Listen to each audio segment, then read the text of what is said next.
Kjo shpella nënojore ku humbën jetën 5 italianët në Maldive, ekspertët, është e pafalshme dhe shumë e rrezikshme. 5 zhytës italian humbën jetën në një aksident tragjik në ujërat e Maldiveve gjatë një ekspedite në shpellën nënojore Devana, ka nduar njohur nga vendasit si shpella e peshkaqenëve.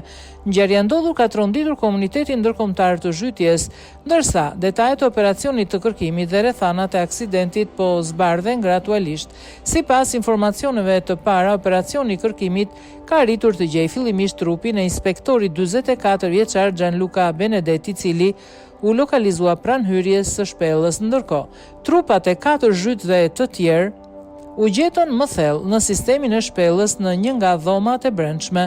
Shpella e Devana Kandu përbëhet nga 3 dhoma të lidhura me korridore të ngushta nënujore, ku jetojnë specie të ndryshme detare si peshkaqen, rreze dhe karavidhe. Hyrja e saj ndodhet rreth 50 metra nën sipërfaqe, një thellësi që tejkalon ndjeshëm kufirin prej 30 metra është lejuar për zhytje rekreative në Maldive. Ekspertë dhe zhytës ushtarake kanë cilësuar shpellën si jashtëzakonisht të rrezikshme dhe të pamëshirshme.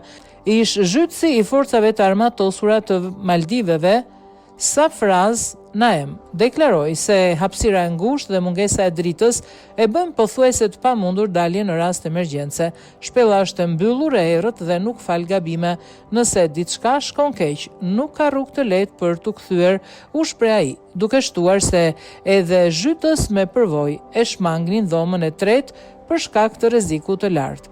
Ai gjithashtu ngriti dyshime mbi dinamikën e aksidentit, duke sugjeruar se instruktori mund të jetë dashur të ndahej nga grupi në përpjekje për të gjetur dalje ose për të mbetur vetë pa oksigjen, ndërsa pjesa tjetër e grupit mund të ketë mbetur e bllokuar në thellësi.